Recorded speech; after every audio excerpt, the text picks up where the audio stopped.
the biggest thing is creating an environment where people can feel calm, because that is really the thing that's going to sustain your health for the rest of your life, is creating peace and calm in here so that you can lose the weight, not just physically, but mentally, spiritually, and emotionally. Welcome to She Coaches Coaches, the podcast where we have thoughtful, honest conversations about what it really takes to build a thriving coaching business. I'm your host, Candy Motzek, and before building my business, I spent years as a senior corporate leader. Now, today, I work with coaches who are smart, well trained, and deeply capable, and who want clarity about how to grow in a way that feels aligned and financially sustainable. On this show, I sit down with successful coaches to explore the real decisions behind their success, how they got started, what shifted as they grew, and the mindset and business choices that helped them gain momentum without burning out. Whether you're early in your coaching journey or refining a business you've already built, She Coaches Coaches is here to offer perspective, confidence, and grounded insight to support your next chapter. To learn more about how I work with people, go to my website, stepintosuccessnow.com. And now let's dive in. Hey there, and welcome to this episode of She Coaches Coaches. I am your host, Candy Motzek, and I have a special guest for you today. I have her name is Coach Mo Cooper, formerly Maureen, but she goes by Coach Mo, so we're going to keep it casual. And she is a health, lifestyle, and nutrition coach who helps women that are busy, helps them break free from the cycle of dieting, overwhelm, and starting over. She's lost 65 plus pounds and has maintained that loss for over 15 years. And she now teaches simple, sustainable habits that support lasting weight loss, more energy, and greater confidence. Her philosophy is simple. Your best health is closer than you think. And it starts with small, practical steps that fit your real life. Mo, welcome to the show. I'm so glad you're here. Thank you, Candy. Thanks for having me.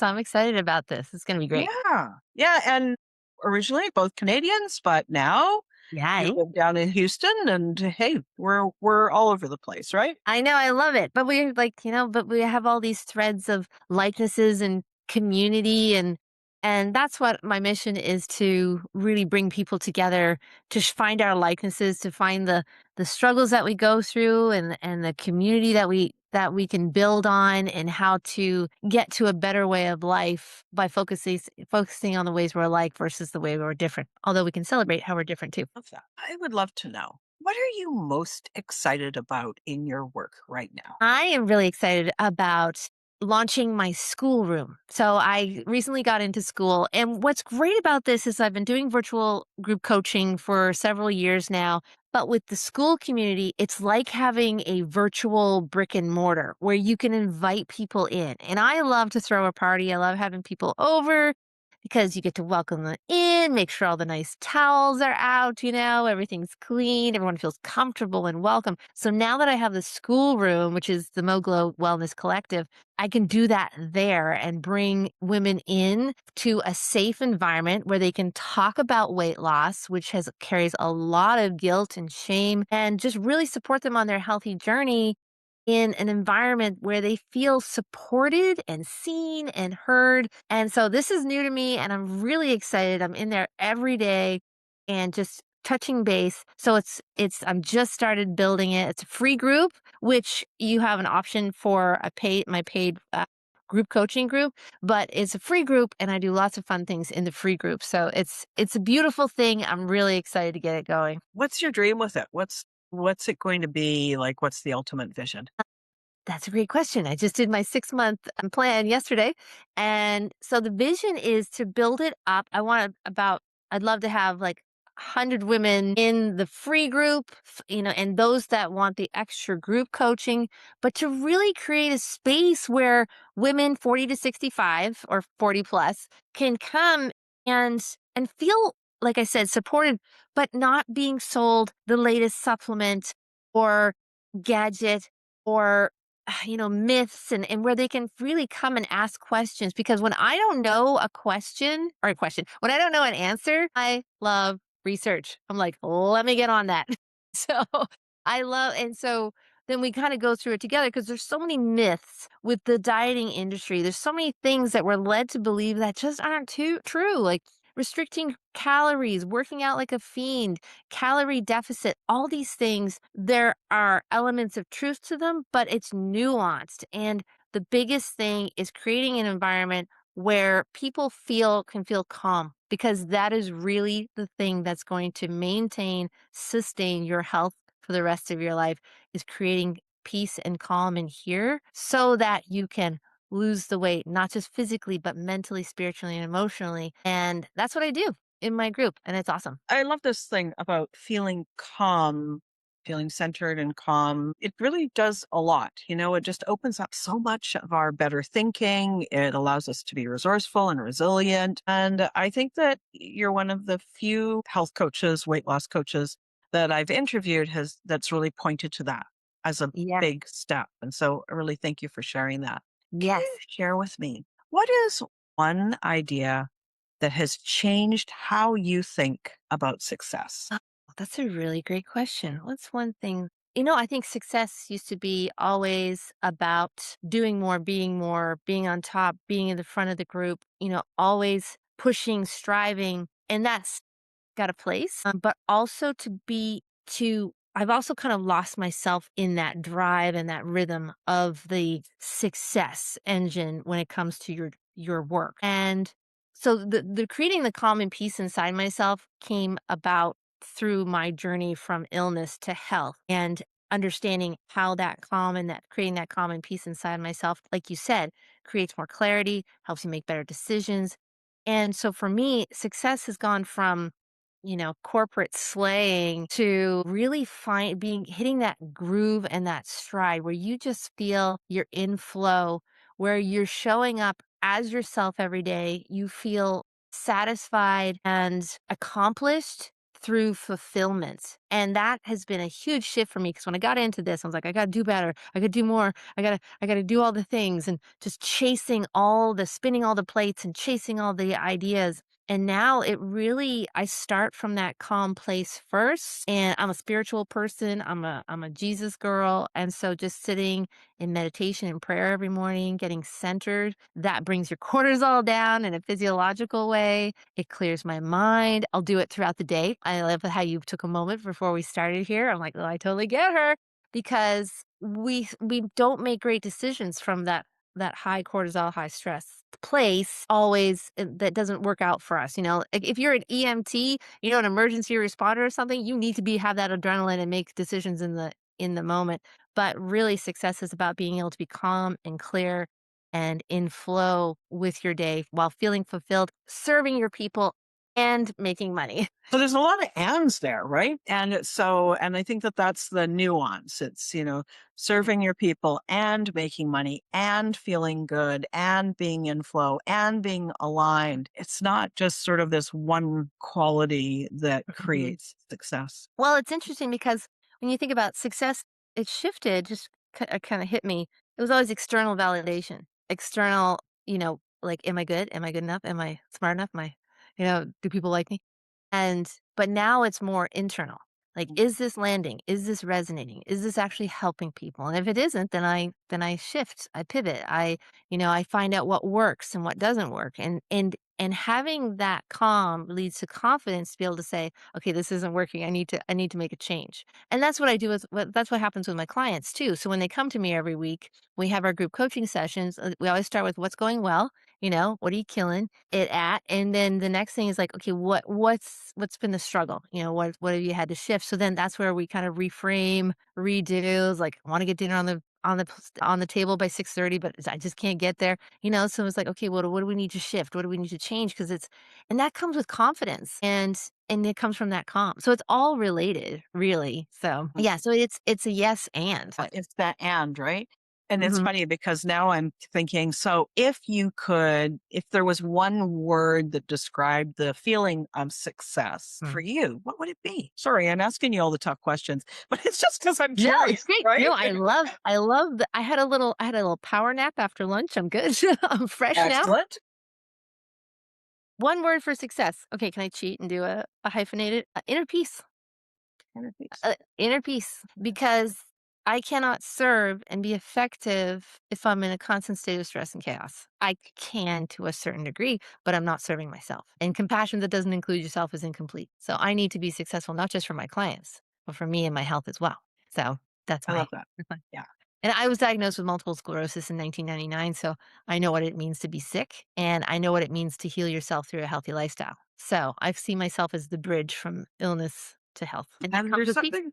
there's something really interesting about this, that there's health, both physical and mental, financial Mm, health and well-being to achieve that through inner peace. And I think yeah. that that's a lot of what we're doing these days. Like a lot of the phrases and the words that you're using, there's this common theme with the people that I speak with. We're talking about resonant and authentic and aligned and, like resilient, purposeful, fulfilled. And it's like we need a new word because a lot of those words have gotten a little bit tired. It's Yeah. like, Yeah. I know what I mean by authentic and resonant, but it's Yeah. different It's from so you, true. right? We kind of need a new word. We need to create a new word. That would be Okay, fun. do it. Well, we've So, gone from the Wolf of Wall Street '80s, yeah.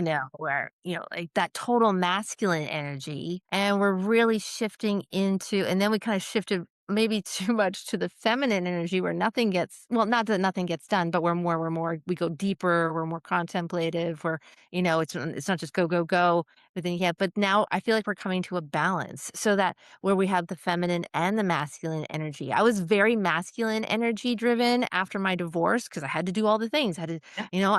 I was dependent for 20 plus years. So I suddenly went from being taken care of, a kept woman, to having to hang the things on the wall and move the things and do and make the money. And so I was very in masculine energy. And it was actually at the beginning of this year that I realized, no, I need to actually bring back my feminine a little more because it wasn't resonating with my clients. And since I've done that, people appreciate that. I want people I will, when I speak to my clients, you need to have that friction, a little bit of friction, because, it's the rubber meets the road to get somewhere. But at the same time, you also want to hold a safe space. So it's a little, like I said, it's a yes and we need, but you're right about those tired pedestrian words that, yeah, what's a word, Candy?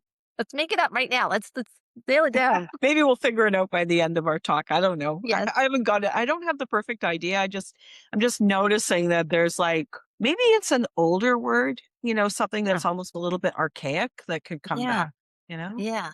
Like all the old names coming back, like Hazel and Yeah. Mabel. Right. Yeah, exactly. Yeah. No, I love that idea. Yeah, but there and I love that that is a movement. I love that that's a thread where we're looking for fulfillment rather than cutthroat, knock them down. It's a reaching back kind of like as you succeed, you're reaching back to also remember where you come from and help the next person up, which is what I'm doing. I've been where they are. I've been where women coming to me with poor health and the weight and all that. I've been there. So it's I get to slow down in my life and reach back and help them come on this journey up the mountain, to get where to that health apex that they so desire. Yeah. Yeah. You've obviously got a big journey that you've been through. If you could distill it down to one thing, what's one thing that you learned about yourself through Mm. doing this work? I learned that I really didn't love myself. I did not treat myself like a most precious loved one. We have our children, our spouses, our friends, our family that we treat with reverence. Our parents, we would go out of our way to help a friend. And I did not do that for myself. And I think that's really what triggered my MS in the beginning. I was so hard on myself. I walked around for 40 years in deep shame and darkness. And when I started to pour into myself, when I really started to take care of myself like a most precious loved one, I had a moment. I was living in Florida. It was during the pandemic. I was going through the divorce. My daughter and I lived there. And I came out one morning and I saw the kitchen and there's clean towels set out and my cereal was set up and my coffee was all set up and everything was clean. And I looked at it and I thought, this is something you would do for someone you love. And I had done it for myself, and it was in that moment I thought, "I am worthy of this love. I am worthy of taking care of myself like a most precious loved one, like I do everybody else." And that was the day that I became part of my compassion, part of my love. And so finding that that's why I give these stickers out to everyone. Recently, a woman is like, "I freaking love me." Yeah. Yeah. Oh, I love I that. Yeah. thank you. Yeah, and I sat down next to her and she burst into tears. We were just talking and I said, "I'm gonna give you something." And one for her 2 sisters. She was going to go on a cruise and I said, "I'm gonna give this to you," because she was going on a vacation the first time since her father had passed 2 years before and she was feeling guilty because he wasn't there. She felt like, and she messages me now and she's like, "You're my sister from another mister. God put me next to you." And it's like you just never know, but teaching people, it's so crazy how we struggle with loving ourselves. So to be able to show other people not only that it's possible, but it's necessary is amazing. Listen, before you go on, Mo, not everybody's going to be watching the video. Can you Yeah. read the sticker for the people that are audio only? Yeah. I always forget about the audio only. I'm such a Yeah. visual person. It says, "I freaking love me," and then logo, but "I freaking love me." So my friend years ago gave me this little plaque that's in my living room, and I was sitting on the couch one day, and it says, "I freaking love you." All right, she gave it to me. It was so sweet, and I love it. I freaking love you. And then I was sitting there, I was like, I freaking love me. And so that's how it started. It's just like such a dumb thing. But I was like, and I give this to everyone. They're like, "Oh my God, I love that so much. I'm going to put this on my bathroom mirror, on my water bottle, on my dashboard, on my forehead." So It's it, a it, movement. it is. It is. We were in Europe. I stuck them all over the place. It was great. What advice would you give to somebody who is new on their journey? Like, somebody who's just starting out on this journey, what would you share with them? Uh, there's 2 things, 2 directions we can take here. The easier one is to make sure that you include some form of protein at every meal, like or at least 1 meal a day. Just like that's the super practical version because yes, it's not just a fad. Yes, we need protein in some form, even bacon counts because it strengthens us, it builds muscle, it helps retain muscle, it helps with our metabolism, it helps with satiety, so there's so many physiological responses in the body to protein. Of course, we also need carbohydrates and healthy fats as well, but protein should always be the lead on your plate. Now, in a more existential way, is look at how you spend your time. How do you spend your time every day? This is the hardest thing, and it's a make or break for people coming into my program. Because when I say, I want you to look at a day, I want to, like tomorrow, I want you to do a little time audit. Doesn't have to be super strict, but I just want you to be really aware of how you spend your time from the moment you get up to the time you go to bed. And people who don't want to do it, I was like, God bless, no problem. I was like, when you're ready, come back because that is huge. Knowing how you spend your energy, your time, your mind, where your mind goes every day, how much you're worrying, how much you're focusing on things outside your control. This is huge. And for the brave souls that actually do this exercise and come back to me, they're like, "Oh my gosh, I did not realize that I spent so much time doing XYZ." Yeah. And it's wonderful. I'm like, now we may begin because they were brave enough to look. Awareness is key. And if you're brave enough to really sit with how you spend your time every day, that is huge. It is huge. It peels back a huge layer of what has been working against you. So this now we get to work with you. So it's like, okay, I spend so much time playing Candy Crush or, talking to the neighbors or worrying about the state of the world, but are you focusing on things that are within your realm of control? So it's a beautiful thing. So looking at how you spend your time is a perfect way to start your journey. There's one thing that's a little bit different about the casual time audit is that it's not just the what you're doing, it's what are you thinking? Where are you spending your emotional energy? And if you're spending your emotional energy complaining, worrying, all of that, Yeah, it's just draining you. I Before know. we wrap up, a year from now, somebody's going to be listening to this interview. It's going to show up on the podcast feed. They're going to listen to it. And I would love you to share with them what is the one idea you hope that they carry away from hearing you. That their health is possible, whether they have diabetes, high blood pressure, heart disease, anything, overweight, A1C, high blood sugar, all those things you can correct through lifestyle. And the power is in your hands, and it starts with how you spend your time every day. That's it. That's it. Doesn't need a massive overhaul, doesn't need to be a special diet or anything like that. Those are nuances, those are little things, but just know that you don't have to go to extremes to be a healthy person, and that is awesome. I love it. So finally, How can people find out more about you? And do you have a free gift that you'd like to share with the listeners? I do. I have my 5-minute morning reset, which the first 5 minutes of your day, again, time really sets the tone of how your day goes. So it's really simple steps, 5 minutes. There's a little exercise in there where you can do more if you want, but just starting with those 5 minutes in the morning, all my clients start with this. They love it because it helps you feel that have some semblance of control right out of the gate. So it's my 5-minute morning reset, and you can reach me through my website, Mo Mind Body Soul. That's MOMINDBODYSOUL. Mind Body Soul. Like, everyone wants to put an E on it, but those are boys. Boys are MOE. I'm just MO. Like your motive operandi. Oh, thanks, Mo. I really appreciate you joining us. And I really enjoyed the conversation.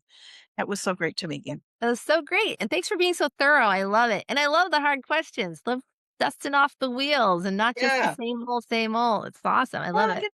thanks so much for listening to this episode of She Coaches Coaches. If this conversation resonated, take a moment to reflect on what stood out and how it connects to where you are right now. Coaching businesses grow through clarity and thoughtful choices, not pressure or hustle.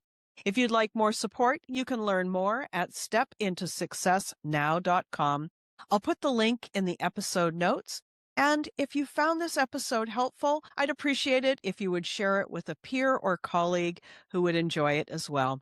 I appreciate you being here. Have a great day.